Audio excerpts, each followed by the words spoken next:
سِنَةٌ وَلَا نَوْمٌ আল্লাহ বলেন আমার মরণ নাই, আমি চিরঞ্জীব। আমার ঘুমও নাই, আমার তন্দ্রাও নাই। একটা আছে ঘুম নাই কিন্তু মাঝে মধ্যে একটু ক্লান্ত হয়। আমার মালিক বলেন আমার ঘুমও নাই, আমার তন্দ্রাও নাই। সুবহানাল্লাহ। ঈসা হযরত মূসা আলাইহিস সালাতু ওয়াস সালাম একবার শুয়ে শুয়ে শুয়ে শুয়ে কল্পনায় কল্পনায় মনে মনে, মুখ দিয়া না, মানে মনে মনে কল্পনা করি না আমরা। মূসা আলাইহিস সালাতু ওয়াস সালাম একবার আকাশের দিকে তাকাইয়া কল্পনায় কল্পনায় বলতে লাগলো, হায়রে এই বিশাল আসমান, সাতটা আসমান, সাতটা জমিন, সূর্য চন্দ্র গ্রহ নক্ষত্র পাহাড় পর্বত সাগর নদী নালা খাল বিল কীট পতঙ্গ আমার মালিকের ইশারায় চলে রে। একটা সেকেন্ডও এদিক সেদিক হয় না।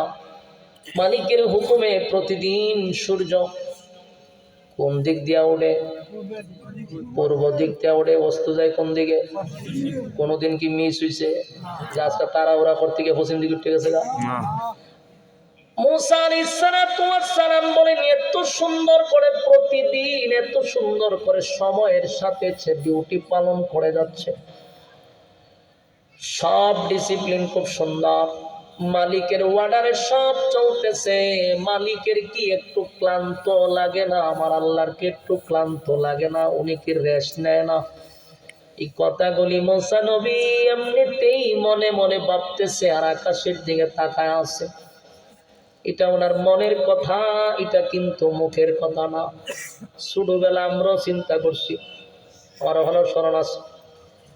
আমরা ছোটবেলা কইতো, আমি কইতো উপরে কে পাল্লা তাকে, আমি চিন্তা করতাম যে তুলসাদ কেমনি উঠলো, লামে কেউ। এটা মনে মনে আমরাও চিন্তা করছি। তখন চিন্তা করতাম যে কেমনে উঠলো। মূসা নবীও মনে মনে মনে মনে চিন্তা করলো।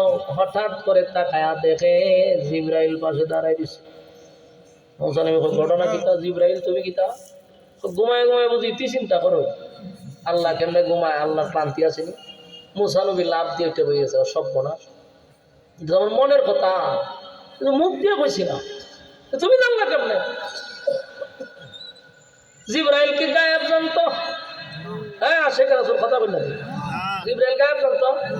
জিবরাইল যদি গায়েব না জানে তো ফিরে জানে কেমনে? ওই যে আগে একবার একটা কথা বললাম না, মাথার উপরে কিতা রাখন সুবার, এরপরে কিতাতে পারি দেওয়া। জিবরাইল আল্লাহর একমাত্র পিএস, সমস্ত দায়িত্ব জিবরাইলে পালন করতেছে।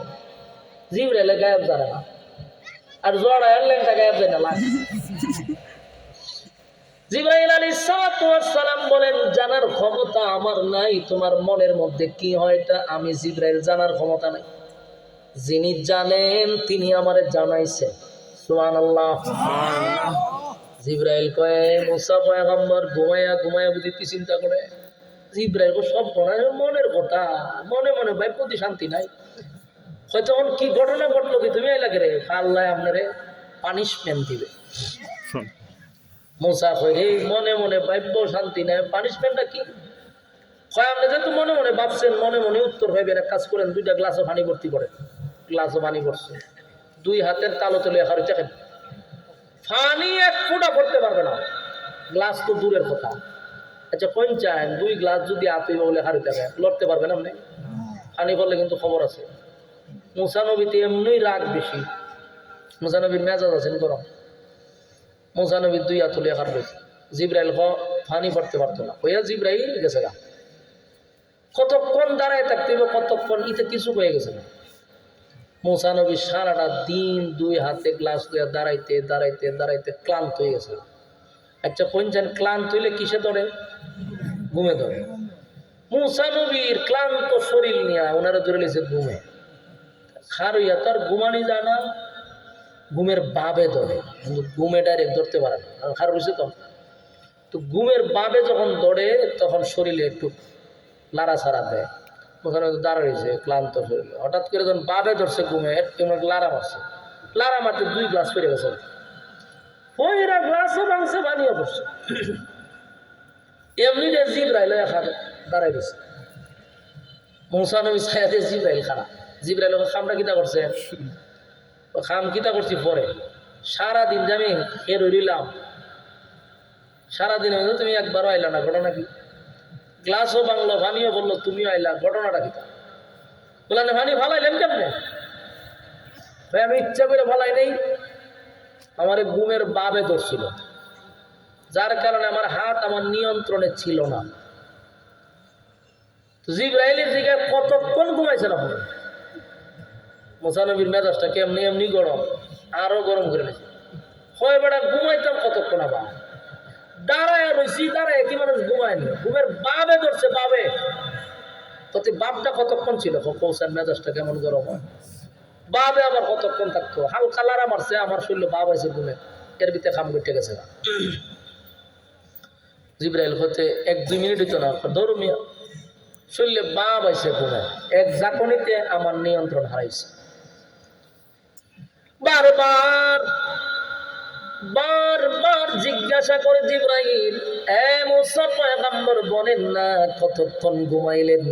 মুসা নবী কয়, জিব্রাইল রে আমি ঘুমাই নাই, আমার ঘুমের ভাবে ধরছে, তাই আমার হাত আমার নিয়ন্ত্রণে ছিল না।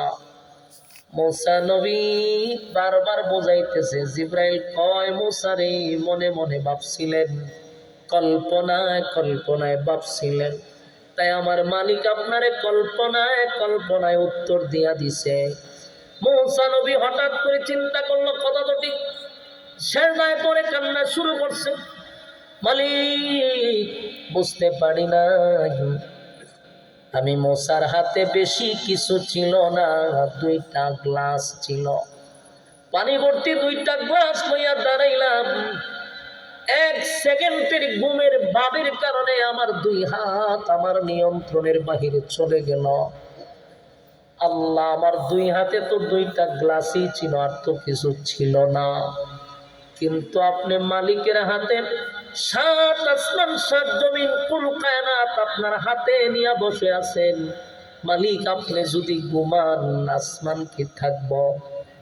কথা হয় না, জমিন থাকবো, সূর্য চন্দ্র গ্রহ নক্ষত্র কিছুই থাকবে না। জমিনের মধ্যে জালজালা শুরু হয়ে যাবে, জমিন ধ্বংস হয়ে যাবে, সব কিছু ভেঙে টুকরা টুকরা হয়ে যাবে। তার মানে আমার মালিক 1 সেকেন্ডের জন্য ঘুমায় না। এটা ছিল মনে মনে কল্পনা, কল্পনায় আল্লাহ জবাব দিয়া দিছে। মুসা নবী বুঝতে পারছে আমার মালিক আমারে বোঝায়া দিছে, আমার 1 সেকেন্ডের ঘুমের ভাবে যদি গ্লাস পড়ে যায়, তাহলে আসমান কেমনে থাকবে, জমিন কেমনে থাকবে যার হাতে? আমার যুবক ভাইয়েরা, তাই আমার মালিক ঘুমায় না, আমার মালিকের মরণ নাই, উনি চিরঞ্জীব। আল্লাহ বলেন, লাম ইয়ালিদ ওয়া লাম ইউলাদ, আমি আল্লাহ কারো কাছ থেকে জন্ম নেই নাই, আমি কাউরে জন্ম দেই নাই, আমার শুরুও নাই, আমার শেষও নাই। সুবহানাল্লাহ। তাহলে কয়টা প্রশ্ন গেল? 3টা গেছে, খবর নাই। প্রথম প্রশ্ন, আল্লাহ কয়জন? কথা বুঝতেছি। দ্বিতীয় প্রশ্ন, আল্লাহ কি করে? 3 নাম্বার প্রশ্ন, আল্লাহর ছেলে মেয়ে কয়জন? আল্লাহ আমি আল্লাহ কারো কাছ থেকে জন্ম নেই নাই, কাউরে জন্ম দেই না।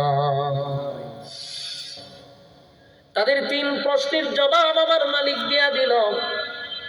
এরপরে তারা প্রশ্ন করছিল, তোমার আল্লাহর শক্তি কেমন, তোমার আল্লাহর বাহিনী কেমন, আমাদের সঙ্গে লাগলে পারবো নি? চিন্তা করেন, মাথা মুড হইলে যা হয়, আর মূর্তি পূজারীদের মাথা একটু মুড হইতে হয়। ওই নমরুদ্দার সময়ও ইব্রাহিম খলিলুল্লাহ রে নমরুদ্দা কইছিল, তোমার আল্লাহ আমার সাথে লাগলে পারবো নি। ইব্রাহিম আলাইহিস সালামের সময় নমরুদ্দা কইছিল যে আমার যে বাহিনী, তোমার আল্লাহ আমার সাথে পারবো? বলো আমি প্রস্তুত, তোমার আল্লাহর আমার সাথে যুদ্ধ করবো নি। নাউজুবিল্লাহ। এই নমরুদ্দা মূর্তি পূজারী আছে, চিন্তা করে না, পরে আল্লাহর সাথে বলে যুদ্ধ করতে হয়। আল্লাহ শেষে বাহিনী পাঠাইছে, এও এমন বাহিনী পাঠাইছে যেগুলো আমরা তাফায় মেরে লাই। মশা পাঠাইছে, মশা পাঠাই গিয়া নমরুদ্দারে সাইজ করছিনি কথা বললে দি। নমরুদ্দা 50 কিলোমিটার এরিয়া নিয়ে বাহিনী দাঁড় করাইছিল, আল্লাহর সাথে যুদ্ধ করত। লোহার পোশাক পরাইছে সব ফিরে, লোহার পোশাক পড়াইয়া অস্ত্র নিয়ে দাঁড়াইছে, ভাই আল্লাহর সাথে যুদ্ধ করবো। ইব্রাহিম আলাইহিস সালাতু ওয়াস সালাম বারবার নমরুদরে বলছে, নমরুদ সীমা লঙ্ঘন করছ, নমরুদা তোর কপাল কিন্তু খারাপ, তুই আমার মালিকের সঙ্গে যুদ্ধের জন্য প্রস্তুতি নিছ। এই নমরুদা কয় তোমার আল্লাহরে খুব তাড়াতাড়ি বাহিনী পাঠাইতে, আমার বাহিনী রেডি আছে। চিন্তা করছেন, আল্লাহ বারবার নমরুদরে ছাড় দিছে, কিন্তু নমরুদা ছাড় পাই আল্লাহর নাফরমানি বেশি করছে। তাই একটা সময় আমার মালিক কয় নমরুদ্দারে সাইজ করতে গিয়ে আমার কামান বিমান লাগবো, কথা বলনা দি, বড় কোনো বাহিনী পাঠানোর দরকার আছে। আল্লাহ এমন এক বাহিনী পাঠাইলো যেগুলা হইল মশার বাহিনী। শা শা করে বাহিনী যখন নিচের দিকে নামছে, হাজার হাজার বাহিনী নমরুদের লোহার পোশাক পরে দাঁড়ায় আছে। এগুলা আই আই এক একটা বাহিনীর ভিতরে ঢুকছে। এরা মনে করছে যে মশা তো তা হয় আমি রাখবো, কিন্তু এটি যে আমরা যে মশা, এই মশা না, এটি তো রক্ত খায়। আর এই ডিল মিশিংয়ের মতো সুই ঢুকায় ডিল করে ওর ভিতরে বাড়ি যাবে, যেখানটা ঢুকে ওখানটা বাড়ি জায়গা বাইরিয়া শাল নিছিলেন নি, শাল দিয়ে গয় কিতা করেন আপনারা, সালুন সালুন করেন, ওই সালুনের মতো শাল লাইছে এক একটারে দইরা। মিনিটও লাগছে না, হাজার হাজার বাহিনীর 1 মিনিটের ভিতরে আল্লাহ হুতাইয়া দিছে। নমরুদ কতক্ষণ ছায়া খালি লীলা দেখছে যে বড়টা কিতা, কি পরিমাণ প্রশিক্ষণ প্রাপ্ত সেনাবাহিনী লামাইলাম, লুয়ার পোশাক করে লামাইলাম, কি বাহিনী রে বা। মিনিটও লাগলো না, আমার সব বাহিনীর ফুইলা লাইছে একবারে, মাটির লগে হুতাই লিছে। কিন্তু নমরুদ্দারে ধরছে না, নমরুদ্দারে যাকে জায়গায় মশায় ধরছে না, সব তীরে হুতাইয়া তো রাখছে। নমরুদা দৌড়াইয়া ঘরের ভিতরে ঢুকছে, সব ফনাস করে গেছে। কিন্তু শেষে নমরুদা ঘরে ঢুকছে, সব মশায় নমরুদের ধরছে না, একটা মশার আল্লাহ পাঠাইছে, যা তুই যখন প্রতিবন্ধী কোনো কামের না, তোরে দিয়ে আমি বড় কামটা করাই। প্রতিবন্ধী মশা হাওয়াত নাই, 2টা ডানা চালি বাইরে, আল্লাহ যা তোর এই কামটা আমি করাবার সুযোগ করে দিই। ওই নাকা থেকে ঢুকে গেছে না, নমরুদের নাক মুডা আছেন তো ঢুকে গেছে, ঢুকে এমন জায়গা দিয়ে বৈশাখের জায়গা মতো বই রয়েছে। আর প্রতিবন্ধী যারা এর একটু বিদ্যা থাকে, বুঝছেননি, বিদ্যা থাকে, তিনি তো ভাও না এখন পরে পরে একটু টুকুর মারে। জিব্রাইলে বুঝাইছে তারে যে হুন ওয়ার্ডার ছাড়া গুতাগুতি করিস না, যে হানো বৈশক চুপ করে বয়ে থাক, আমি ফোন দিলে কাজ শুরু করবি। জিব্রাইলের নাম্বার রাখছে, ফোন দেয় যে হ্যাঁ এখন গুতা দেয়। সুই একটা আছে নাকের মাথায়, ইনসুলিন যেটা, এটা মগজে ঢোকায়। আপনি বুঝুন, মগজে যদি খামড় দেয় সব বনাস, সব বনাস। নমরুদ দেখে লাফে 3 হাত উঠছে উপরে, উঠটা 2 হাত দিয়ে পাইতেছে, ওয়ালও বাইরিতেছে, যা পাইতেছে ঝাড়ু দিয়া বাইরিতেছে, যেটা বাইরে তো বাইরে, কিন্তু ব্যথা ছাড়ে না। আর এই মশা তো বলে আমরা বিতলা হেও ছাড়ে না, এদের সুই ঢুকাইছে আর বাইর করে না। এর মধ্যে নমরুদ পাগলের মতো করতেছে, সারা বিল্ডিং দৌড়ে আর মাথার বাইরে বাইরিতে বাইরিতে পাগলই গেছে না, মশা কামড় ছাড়ে না। কারণ মশারে হয়ে গেছে, জিব্রাইলের ফোন আসা না করতে তো ছাড়তো না, এটা কামড় তো দৌড়ি রাখছে। যেই মাত্র হে কোনো কিছু পায় না, জুতা আছে একটা সামনে, এই জুতাটা জুড়ে জুড়ে মারছে, মারতে জিব্রাইলে ভাই এখন ছাইরা দেখ, শুয়ে উঠাইছে, ব্যথা কমছে। নমরুদে আশ্চর্য গেল, ওয়ালও বাইরিলাম, ঝাড়ুদা বাইরিলাম, যা পাইলাম তা দিয়া বাইরিলাম, ব্যথা ছাড়লো না। জুতাটা বাড়ি দোনে ব্যথা ছাড়লো কেন? নিশ্চয়ই জুতার মধ্যে কোনো ওষুধ আছে। আসলে কোনো ওষুধ আসেনি, না বেজ্জতি করতে আল্লাহ। এখন জুতার ভাই চাই আবার সব বনা মারাত্মক মেডিসিন আছে, আমি জানতাম না, এটা লেখার বেশি। ওইখান থেকে আবার এরা লাড়া দেয় মশারে, মশায় আবার সুইটা ঢুকায় আর টাচ করে বাড়ি মারে, জুতাটা বাড়ি দিলে সেইটা দেয়। এই হলো মশার চাকরি। মশারে বুঝাই টুজাতে গেছে, এইলো তোমার ডিউটি, জুতাটা বাড়ি দিলে সেটা দিবা। অন এটা খামড় দেয় আর একটু জুতাটা বাড়ি দেয়, সেটা দেয়। আচ্ছা কতক্ষণ জুতাটা বাইরে নিয়ে যায়, আর তো ব্যথা করে না, ক্লান্ত হয়ে গেছে, রাইতে দিনের জুতাটার মাথার বাইরে নিয়ে এটা আল্লাহ চরম পর্যায়ের বেজ্জতি করার জন্য, না হয় সব বাহিনীরে মাইরা নিল হেরে বাঁচার এক লোকের, এটা বুঝতে হবে। জালেমদেরকে আল্লাহ চরম পর্যায়ের অপমান আর বেজ্জতি না করে তাদেরকে কবরে নেয় না। আমার কথা বুঝতেছে? পৃথিবীতে যত জালেম ছিল সব জালেমরা হঠাৎ মারা যাবে না, চরম পর্যায়ের বেজ্জতি হওয়ার পরে তাদেরকে আল্লাহ দুনিয়ার থেকে নিবে।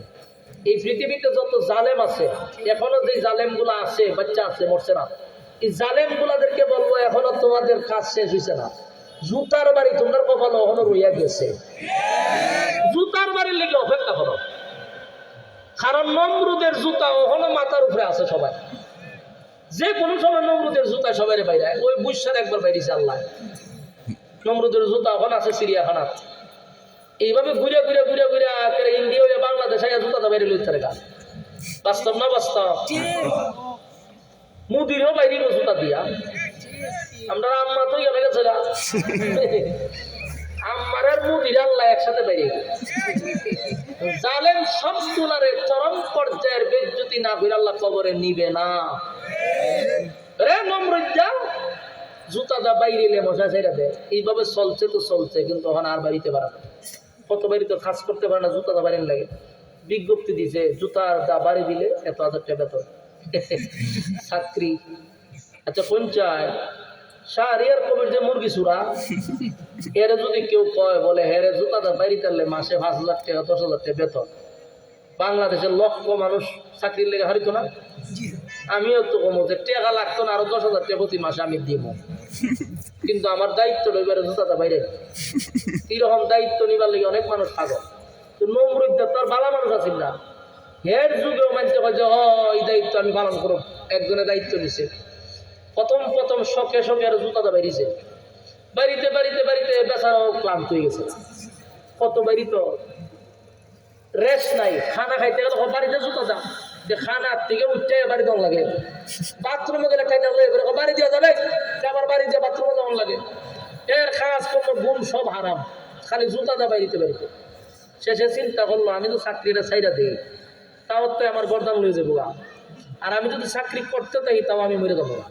আমার এদিকেও মরণ এদিকেও মরণ, তাই মাঝখানে আমি বেঁচে দেখে যেতাম হের লইয়া মরুম, অসুবিধা কি? ওই নিয়ত করে দিয়েছে যারা মেরলাম। একদিন জুতার বদলা মুগুল নিয়েছে, মুগুল নিয়ে বইছে। নমরুদ যখন বাড়ি দেয়, যে কছে বাড়িতে জুতা তো হের শরীরে যত শক্তি আছে, মাঝ বরাবর একটা বাড়ি মারছে, নমরুদ্দার মাথা বাগ হয়ে গেছে। মশাই ছায়া দিয়ে উঠে ছাদ নাই, মশাই জিবরাইলে ফোন দিছে সার উপরে ছাদ নাই, এরকম নোংরা পরিবেশ আমি থাকতে পারবো না। জিবরাইলে তাই মশারও চাকরি শেষ, নমরুদ্দাও শেষ। মারছিনি শেষ নি? জালেমদেরকে আল্লাহ যুগে যুগে সাইজ করছে। والسماء ذات البروج واليوم الموعود وشاهد ومشهود। আল্লাহ সাতটা কসম করে হয় কুতিলা আসহাবুল উখদুদ। এরে জালেমদের প্রতি আল্লাহর অভিশাপ, অভিশাপ, অভিশাপ। জালেমদের প্রতি আল্লাহর অভিশাপ। তাই দুনিয়ায় চলতে গিয়া জুলুম করা যাবে না, জুলুম আল্লাহ পছন্দ করে না।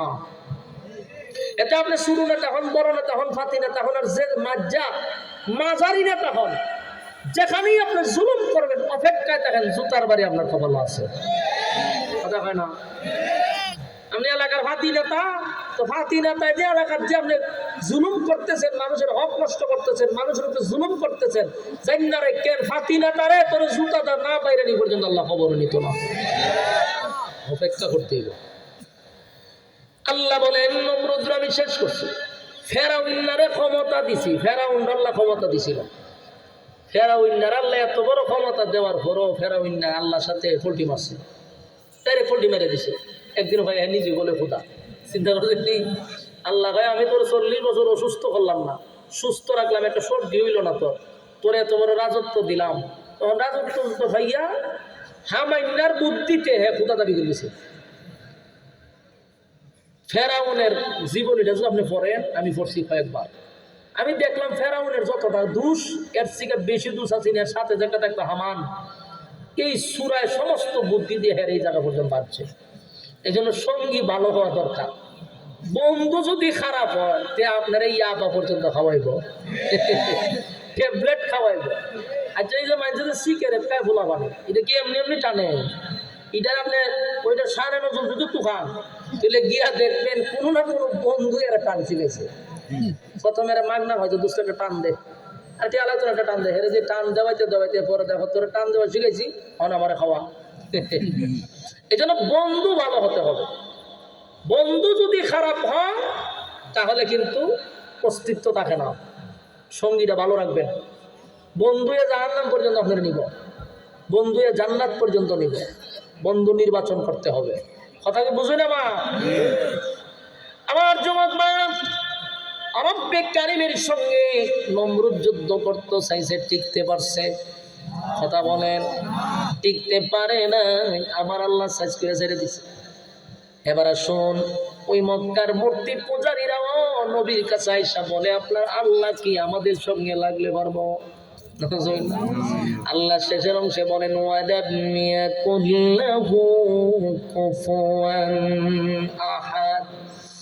আমার সমতুল্য, আমার সমকক্ষ আর কেউ নাই, কেউ নাই। তোমরা বেড়াগিরি যাওই করো, আমি আল্লাহর সঙ্গে বেড়াগিরি করতে যাইও না, অস্তিত্ব থাকবে না। এই যে মক্কার মানুষ নবীরে একে একে বিতর্কিত প্রশ্ন করছে। সূরা ইখলাসের ভিতরে আমার মালিক দেখেন সবগুলা প্রশ্নের জবাব দিয়া দিছে। তাদের প্রথম প্রশ্ন আল্লাহ কয় জন, আল্লাহ কয় কুল হুয়াল্লাহু আহাদ, আমি আল্লাহ এক অদ্বিতীয়। তারা বলে আল্লাহ কি করে? আল্লাহুস সামাদ, আল্লাহ কয় আমি কারো উপর ডিপেন্ড করি না। লাম ইয়ালিদ ওয়া লাম ইউলাদ, তারা প্রশ্ন করে আপনার আল্লাহর ছেলে মেয়ে আসেনি? আল্লাহ কয় লাম ইয়ালিদ ওয়া লাম ইউলাদ, আমি কারো কাছ থেকে জন্ম নেই নাই, কাউরে জন্ম দেই নাই। তারা বলে আপনার আল্লাহর শক্তি কি পরিমাণ? আল্লাহ বলেন ওয়া লাম ইয়াকুল লাহু কুফুয়ান আহাদ। এবার আসুন এই সূরাটা আপনারা শুনলেন, বলুন এখানে প্রাসঙ্গিক কোন সাবজেক্ট আছে না? একটা সাবজেক্ট, শুধু আল্লাহর শান মান মর্যাদা নিয়ে এই সূরা আল্লাহর পরিচয় তুলে ধরছে। এই জন্য সূরাটাকে বলা হয় শানে ইলাহি, আল্লাহর শান মান মর্যাদা নিয়ে আলোচনা। তাহলে আমরা কয় ভাগ শেষ করলাম? 2 ভাগ। কয় না? কয় ভাগ শেষ করছি? এবার আসুন 3 নাম্বার, এটার সংক্ষিপ্ত ফজিলত আমাদের জানা দরকার। এই সূরাটার এত ফজিলত, এত ফজিলত, যদিও ছোট ছোট সূরাটা খুবই ছোট, কিন্তু এর ফজিলত ব্যাপক। আল্লাহর নবী বলেন এই সূরা যদি কেউ 3 বার পড়ে তাহলে তার আমল নামায় 1 খতমের সওয়াব আল্লাহ লিখে দেয়। কোরআনের এই সূরাটাকে 3 ভাগের 1 ভাগ বলা হয়। এই সূরাটা যদি কেউ 3 বার পড়ে 1টা খতমের সওয়াব পাওয়া যায়। আপনারা সুবহানাল্লাহর আওয়াজে বোঝা যায় এটা কোনো ব্যাপার না। সত্যিকারই কথা, এই প্যান্ডেলটার ভিতরে 100% মধ্যে আমি 98% গ্যারান্টি দিয়ে বলতে পারবো। 2% আতো রাখছি, এখানে আলেমরা আছে। আর 98% মানুষ এখন পর্যন্ত সূরা ফাতিহা থেকে নাস পর্যন্ত দেখে অনেকে খতম হয়ে দিছে না। ও আগে আমি ভুল বুঝিনি। তাহলে আপনি বলেন 2% আলেমরা তো খতম দেয়, বাকি পাবলিক দেখতেও খতম দিছে না এমন অনেক অসংখ্য লোক আছে। আমার প্রশ্ন হইল, কোরআন নাজিল হইল আমার নবীর উপরে, আমরা উম্মতি মুহাম্মদী, এই কোরআন আমাদের মধ্যে নাজিল হয়েছে। আসরের মাঠে যখন আল্লাহ রাসূলের হাতে উম্মতের আমলনামা দিব, উম্মতের আমলনামা রাসূলের হাতে দিব, রাসূল যখন দেখবে উম্মতের আমলনামায় একটা কোরআনের খতমও নাই, এই লজ্জা এই শরম রাখবো কোথায়? আমার কথা কি বুঝতেছেন আপনারা? নবী যখন দেখবা হারে উম্মত তোর আমলনামা দিয়ে একটা খতমও নাই কোরআনে, কোরআন নাজিল হয়েছে যে আমার উপরে, তোরা যে আমার উম্মত কোরআনের খতম হও, কোথায় রাখবেন এই লজ্জা? কিয়ামতের কঠিন ময়দানে মালিক তার উম্মতের আমলনামা আমার নবীর হাতে দেওয়া হবে। বন্ধু, আপনার উম্মতের আমলনামা আপনি নিজে দেখবেন, নবী দেখবে আর বলবে হায় আফসোস, এই কোরআনের জন্য আমি দান বাংলাম, কোরআনের জন্য রক্ত জড়াইলাম, আর আমার উম্মতের একটা কোরআনের খতম দিতে পারল না। আমার যুবক ভাইরা, কিয়ামতের ময়দানে কোরআনের খতম না লইয়া উঠলে বলুন এই লজ্জা কোথায় রাখবো? তাই আমাদের একটা সুযোগ আছে, সুযোগটা হলো সূরা ইখলাস। যদি কেউ একবার পড়ে 10 পারার সওয়াব আমলনামায় দেওয়া হয়, 2 বার পড়লে 20 পারার সওয়াব দেওয়া হয়, 3 বার পড়লে একটা খতমের সওয়াব আল্লাহ আমলনামায় ঢুকায়া দেয়। এই সুযোগ কি হাতছাড়া করা দেব? কথা বললাম। সূরা ইখলাস এমন একটি সূরা, কেউ যদি এটা 10 বার দৈনিক 10 বার পড়ে, আমার আল্লাহর নবী বলেন 10 বার যদি কেউ পড়ে রে, জান্নাতে তার জন্য একটা বালাখানা তৈরি করা হয়। আর এই সূরাটা যদি কেউ মহব্বত নিয়ে পড়ে, রেগুলার আমল করতে থাকে, প্রতিদিন আমল করে আর মহব্বত করে সূরাটাকে, আল্লাহর নবী বলেন জান্নাত তার জন্য ওয়াজিব। এই সূরা সাধারণ কোন সূরা না। আর যুবক ভাইরা, প্রতিদিন যদি আমরা 3 বার পড়ি, আপনারা কি আমার সঙ্গে পড়তে রাজি আছেন? তাহলে পড়ুন কুল হুয়াল্লাহু আহাদ আল্লাহুস সামাদ লাম ইয়ালিদ ওয়া লাম ইউলাদ ওয়া লাম ইয়াকুল লাহু কুফুয়ান আহাদ। এই মুহূর্তে প্রত্যেকের আমলনামায় আমার মালিক 10 পারার সওয়াব ঢুকায়া দিছে। আর একবার পড়ুন কুল হুয়াল্লাহু আহাদ আল্লাহুস সামাদ লাম ইয়ালিদ ওয়া লাম ইউলাদ ওয়া লাম ইয়াকুল লাহু কুফুয়ান আহাদ। আরেকবার পড়ুন কুল হুয়াল্লাহু আহাদ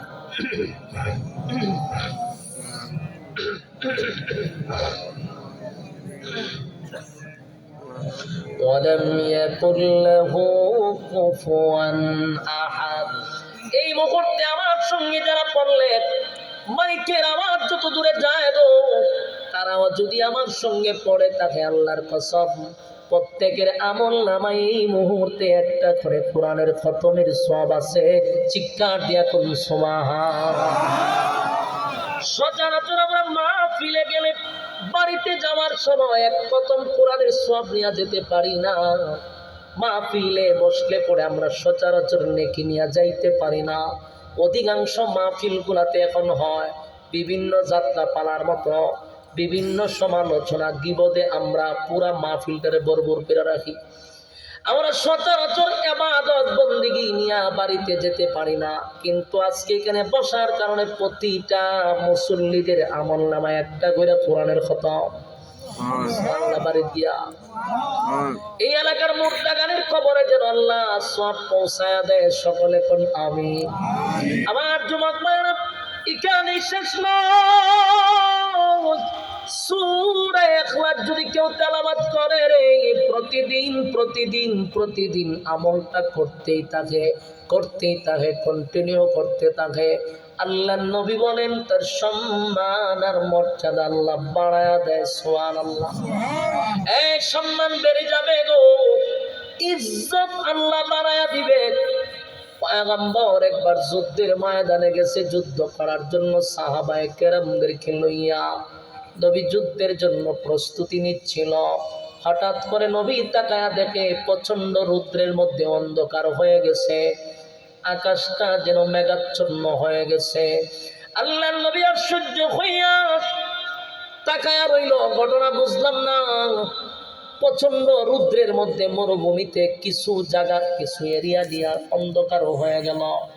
এমনি তাকায়া দেখে জিবরাইল আলাইহিস সালাতু ওয়াস সালাম নবীর সামনে দাঁড়ায় আছে। আল্লাহর নবী বলেন, জিবরাইল, প্রচন্ড রৌদ্রের মধ্যে হঠাৎ করে জায়গাটা অন্ধকার হয়ে গেল কেন রে? এমনটা কেন হয়ে গেল? জিবরাইল কয়, হুজুর, অন্ধকার হয় নাই, আকাশটা মেঘাচ্ছন্ন হয় নাই। আমার সঙ্গে এই মুহূর্তে 1,40,000 ফেরেশতা পদার্পণ করছে। আপনার আওয়াজটা ইমানি জজবাই হইল না। আমি কিন্তু শুরু থেকে ফলো করতেছি, আপনার ইমানি জজবা অনেক কম। সুবহানাল্লাহর আওয়াজ বাইর করতে গেলে আপনার গুতায়া বাইর করতে হইছে। এই যুবক ভাইরা, মরুভূমির মধ্যে নবীর সামনে 1,40,000 ফেরেশতা লইয়া জিবরাইল আলাইহিস সালাতু ওয়াস সালাম নবীর সামনে আগমন করছে। আল্লাহর নবী বলেন, অন্ধকার কেন হইল? জিবরাইল কয়, হুজুর এই পরিমাণ ফেরেশতা জমিনে নামছে, ফেরেশতাদের কারণে সূর্যের আলো দেখা যায় না। আল্লাহর নবী বলেন, জিবরাইল মরুভূমির মধ্যে এত ফেরেশতা লইয়া কেন আসলি? জিবরাইল কয়, হুজুর এই মুহূর্তে একটা জানাজা আপনার পড়াইতে হবে, তাই জানাজার মুসল্লি সুদ্ধা লইয়াই পড়ছি। আল্লাহর পক্ষ থেকে ওয়ার্ডার, জানাজাটা আপনি পড়াবেন। আমার নবী বলেন, এই মরুভূমিতে যুদ্ধের ময়দানে কে মারা গেল?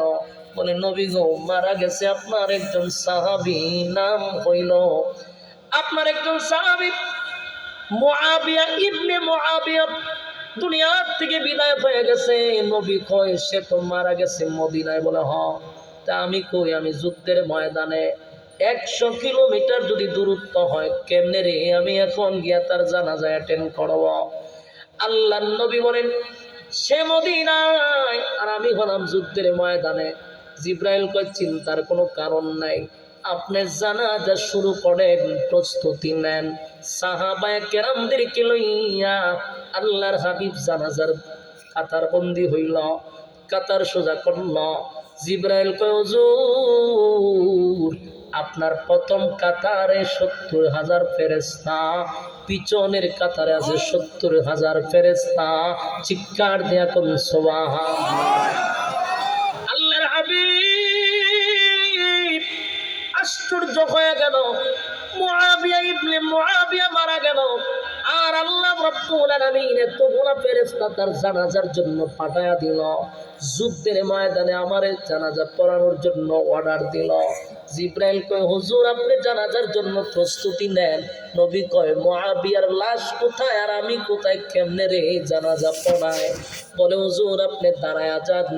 পয়গম্বর যেই মাত্র দাঁড়াইছে, জিবরাইলের ডানা দিয়া লাড়া দেওয়ার সাথে সাথে নবী তাকায়া দেখে মুআবিয়া ইবনে মুআবিয়ার লাশ নবীর সামনে দেখা যায়। আমার যুবক ভাইরা, এ হাবিবে কিবরিয়া, জানাজা পড়াইলো 70,000 দুই কাতারে 70 করে ফেরেশতারা দাঁড়াইলো। পয়গম্বর জানাজা পড়াইয়া দিল। জানাজা শেষ, সব চলে যাওয়ার পরে পয়গম্বর যুদ্ধের ময়দানে চলে গেল, যুদ্ধে অংশগ্রহণ করল। যুদ্ধ শেষ, যখন শেষ হয়ে গেল, পয়গম্বর কিছুদিন পরে যখন মদিনার দিকে আবার ফিরল, নবী তার বাড়িতে আগে যায় নাই, মুআবিয়ার বাড়িতে আগে চলে গেছে। গিয়া মুআবিয়া ইবনে মুআবিয়ার আত্মীয় স্বজন যারা ছিল সবার কাছে এই মুআবিয়া ইবনে মুআবিয়ার আমল হিসাবে জিজ্ঞাসা করতে লাগলো, কি এমন আমল করতো রে মুআবিয়া, আমি একটু জানতে চাই। তার এত সম্মান, এত মর্যাদা, আসমানের সব ফেরেশতারা তার চিনে রে, আসমানের ফেরেশতা তার জানাজায় আসে। আমার মুআবিয়া কি আমল করতো? মুআবিয়ার আত্মীয় স্বজন বলে, হুজুর উল্লেখযোগ্য কোনো আমল তো দেখি নাই, সচরাচর আমরা যেটা করি সেটাই তো ঘটে। কিন্তু একজন বলেন, না না আমি লক্ষ্য করছি, হাঁটতে বসতে অবসর পাইলে, যখনই সে অবসর পাইত, যখনই রাস্তা দিয়ে হাঁটত, যখনই কোনো কাজ কাম না থাকত, ঘুমানোর আগে যখনই সুযোগ পাইত, তার মধ্যে বলতো, কুল হুয়াল্লাহু আহাদ আল্লাহুস সামাদ লাম ইয়ালিদ ওয়া লাম ইউলাদ ওয়া লাম ইয়াকুল লাহু কুফুয়ান আহাদ। এই সূরা ইখলাস মুআবিয়া ইবনে মুআবিয়া পছন্দ আমল করত, পড়তে বইতে পড়তো। এ যুবক ভাইরা, এই সূরা পড়ার কারণে মুআবিয়ার আসমানের সব ফেরেশতারা চিনে। আমারে জবাব দেন, এই সূরা আসেনি, কোরআনে আছে, আল্লাহ আসেনি, আপনার জবান আসেনি, সূরা মুখস্থ আসেনি, সবই আছে, সবই আছে। এখনো যদি আপনি পড়েন আপনারেও আল্লাহ সম্মান বাড়ায়া দিবে। এখনো আল্লাহ আছে, এখনো সূরা আছে, এখন আমার জবান আছে, আমার মুখস্থ আছে। আমি আপনি যদি প্রতিদিন প্রতিদিন পড়তেই থাকি, মালিক ইজ্জত সম্মান বাড়ায়া দিবে, মালিক ইজ্জত সম্মান বাড়ায়া দিবে। আমার যুবক ভাইয়েরা, এই সূরার এত ফজিলত, এত ফজিলত, এত ফজিলত, আমাদের কিন্তু পড়তে 5 মিনিটও লাগে নাই। 3 বার যদি পড়েন প্রতিদিন প্রতিদিন, তাহলে হিসাব করে দেখেন, প্রতিদিন যদি একটা করে খতম হয়, 365 দিনে 365টা খতম। মরার আগ পর্যন্ত যদি পড়তেই থাকি রে, আমার মালিক আমাদের আমলনামায় কত খতম ঢোকায়া দিবে। জোরে কোন সুবহান। বলুন তো দেখি, সেই আমল করতে আমরা রাজি আছি? কথা হয় না। কারা কারা রাজি? 2টা হাত তুলিলা দেখায়া দেই। লিল্লাহে তাকবীর, লিল্লাহে তাকবীর। রাজি আসুননি? এটা কি ফাঁকা নিয়ত করছেন? মাশাআল্লাহ। শুনেন, সেদিন সুনামগঞ্জে এক জায়গায় আমি বয়ান করতে গেছি, তো সূরা ইখলাসে আলোচনা করার পরে আমার গতকালকের আগের দিন গেছি আবার সুনামগঞ্জ। আমার কাছে এই জিনিসটা ভালো লাগছে, এই জন্য আমরা কাছে শেয়ার করি। ওখানকার কর্তৃপক্ষ হুজুর এমন এক আমল দিছে, মুরব্বীরা এখন রাস্তাঘাটে ভয় করে, ডেলি 3 বার করে ফলন লাগছে। সবার মুখে মুখে যে আমলটা মোটামুটি গ্রামের অনেকেই করতেছে। তাই মনে মনে কই, আল্লাহ দিতা আমার জীবন সাকসেস, যে আমার একটা ওয়াজ শুনে যদি একজন আমল করে, বক্তার জীবন সাকসেস। এই যে এতগুলা মানুষ করছেন, বেশি দরকার নাই, যদি একজন আমল করেন তো আলহামদুলিল্লাহ, কর্তৃপক্ষ সার্থক, আমিও সার্থক, ঠিক কিনা? 3 বার, এটা বেশি কষ্টের কাজ না। আমরা রাস্তা দিয়ে যাইতেছি তো 3 বার করলাম। এটা অনেক সময় দেখবেন, যেমন আমরা যে প্রচলিত যে আমলগুলা করি, এটি আমাদের আর কেউ স্মরণ করে দিতে হয় না, অটোমেটিক মুখে দেয় পড়ে। যেমন আমরা নামাজ পড়ে সালাম ফিরে আয়াতুল কুরসি আমল এমনও হয়েছে যে সালাম ফিরাইলি এটা অটোমেটিক মুখে বেরিয়ে যাবে। কথা বুঝতেছেন? এটা আপনার তখন আর কেউ স্মরণ করে দেওয়া লাগবে না। এটা এমন অভ্যাস হয়েছে, সালাম ফিরাইতে দেরি আয়াতুল কুরসির মধ্যে এমনি বেরিয়ে যাবে। ঠিক সূরা ইখলাসের আমল যখন আপনি করতেই থাকবেন, তখন আপনাকে আর কেউ স্মরণ করাই দিতে হবে না, অটোমেটিক মুদ্রা বেরিয়ে যাবে। তাহলে আপনি যদি অভ্যাসে পরিণত করে নেন, তাহলে দেখেন প্রতিদিন একটা খতম হলে 365 দিনে 365টা খতম। মরার রাত পর্যন্ত যদি পড়তে থাকেন, কতগুলা কোরআনের খতম নিয়ে আপনি হাসরের মাঠে দাঁড়াবেন। সুবহানাল্লাহ। আল্লাহ আমাদের কি উপরে আমল করার, মানার, বুঝার তৌফিক দান করুক, সকলে বলে আমিন। সম্মানিত সুধী, আমি আপনাদেরকে একটা দাওয়াত দেওয়া যায়। আগামী 8 ফেব্রুয়ারি রোজ শনিবার আমার হবিগঞ্জ জেলার মাতব্বর থানার জামিয়া মদিনাতুল উলুম আশরাফিয়া মাদ্রাসা বার্ষিক মাহফিল। যদি যান, এখান থেকে যাইতে পারবেন, দিনের বেলা আছে, ইনশাল্লাহ যাইবেন। ওই সুনামগঞ্জ থেকে মানুষ যায়, সাতপুর থেকে মানুষ এসে পড়ে। আমি আপনাদেরকে এলান দিয়া যাই, আমাদের জামিয়া মদিনাতুল উলুম আশরাফিয়া মাদ্রাসার সভাপতিত্ব করবেন হেফাজতের সম্মানিত মহাসচিব আল্লামা শায়েখ সাজিদুর রহমান সাহেব দামাত বরকাতুহুম। উনি শুরুর থেকে আমার মাদ্রাসাতে আছেন। এরপরে বরুণার থাকবেন আল্লামা বদরুল আলম হামিদি সাহেব দামাত বরকাতুহুম। আরও অনেক ওলামায়ে কেরাম সভাপতিত্ব করবেন। সেখানে বয়ান করবেন খতিবুল উম্মাহ মাওলানা হাফিজুর রহমান সিদ্দিকী সাহেব কুয়াকাটা। ওয়াজ করবেন মাওলানা আব্দুল হাই মোহাম্মদ সাইফুল্লাহ, চিনছেন? এরপরে আছেন মুফতি রাজাউল করিম আবরার, এরপর আছেন মুফতি সিবগতুল্লাহ নূর, এরপর আছেন হযরত মাওলানা মুফতি সিরাজুল ইসলাম মিরপুরি, হযরত মাওলানা তাফিমুল হক হবিগঞ্জি মুহাদ্দিস সাহেবের ছেলে, এরপর আছেন মুস্তাকিমিল্লাহ হামিদি সাহেব, এরপর আছেন আপনাদের পরিচিত কি কয়, উনি আছেন আশরাফুল আলম উবাইদি, আমার উস্তাদ, উনিও আসবেন ইনশাআল্লাহ। এরপরে আছেন আরো অনেক উলামায়ে কেরাম আছে। এর মধ্যে আবু রায়হান, ওই যে বিশ্ব সেরা হাফেজ কারি আবু রায়হান তেলাওয়াত করবে। এরপরে আবু উবাইদা থাকবে, সঙ্গীত পরিবেশনা করবে। এরপরে আরো আন্তর্জাতিক মানের কারি আরো আছেন। আপনারা ইনশাআল্লাহ থাকবেন, যাইবেন। দুপুরে আপনাদের জন্য তাবারকের ব্যবস্থা করছি ইনশাআল্লাহ। আমি তো সাথে প্রচুর আছে জি না এর বাদে আমরা